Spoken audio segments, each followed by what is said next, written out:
For a great liverwurst, you're going to need fresh pork liver. Freshly frozen is fine too. Here I ground up my liver so it will blend up easier in the food processor. Next I ground up some fresh pork shoulder, around 70% meat and 30% fat. Remember, fat is flavor.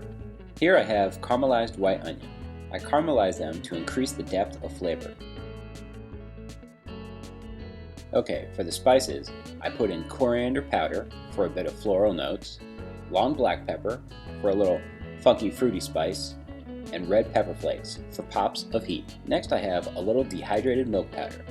This will give a subtle sweetness while helping keep the bind of the liverwurst together while cooking. And then just a dash of hickory liquid smoke just to give a hint of a smokehouse.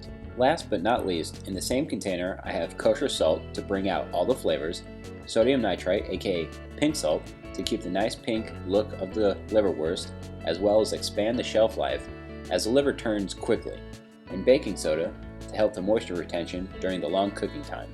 After the liverwurst is blended, it will be stuffed into this non-edible 80mm or 3-inch diameter collagen casing. To blend everything, I'm going to use this Hamilton Beach 3-quart food processor. Let's get to it. Okay, so first I'm going to put the pork shoulder in the food processor with salt and baking soda to help extract the myosin and actin from the proteins that help form a proper bind. On the puree setting, this may take around 2 minutes or until it looks stiffer and bound well together, like so. Next, the liver will be introduced.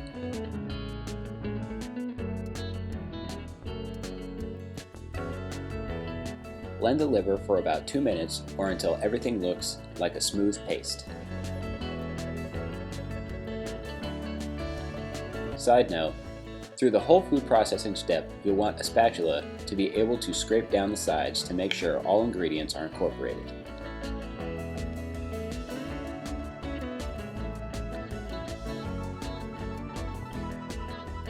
Next, add the caramelized onions.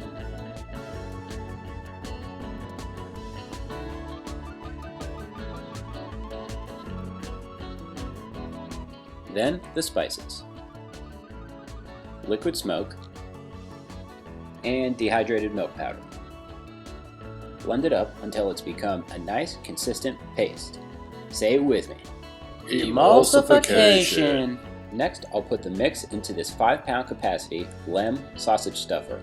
I usually work with 1 kg or 2.2 pound batches for home projects because this is the amount that fits perfectly for all my kitchen equipment. Make sure to smooth out the paste and try to get as much air bubbles out before stuffing.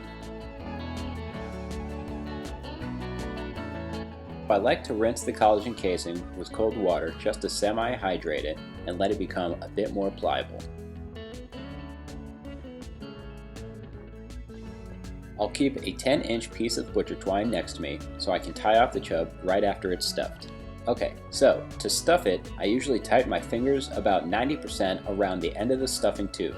That 10% that's not tight will allow air bubbles to come back out. You don't want it too tight, otherwise the paste will come back out and around the tube, like it just did. Shake my head. So once you get the right tightness and give it a bit of slack, the casing should fill up quite nicely. Side note, you'll want the largest stuffing tube for this project to help stuff evenly.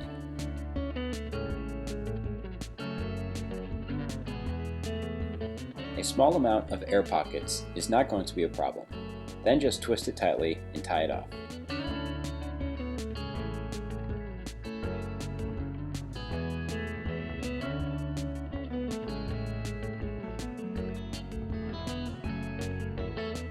With the excess casing, I usually fold it over and tie it off again. This is called a bubble knot. And if done right, you should never have an issue with it coming undone.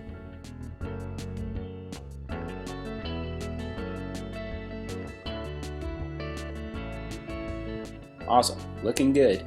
Allow the liverwurst to refrigerate overnight so all the salts and flavor meld together. For cooking, I use an immersion circulator in a water bath set to 145 degrees Fahrenheit. This method is called Sous vide. This will gently cook the liverwurst and give you the most out of your product as far as yield goes. I used a food grade bag for the barrier between the water and the chub and let it cook at 145 degrees Fahrenheit for 5 hours. After you take it out, make sure the internal temperature has reached 145 degrees. and then let it sit overnight in the refrigerator to set up again before you cut into it. Okay, let's see what this bad boy is about. Wow, look at that creamy texture.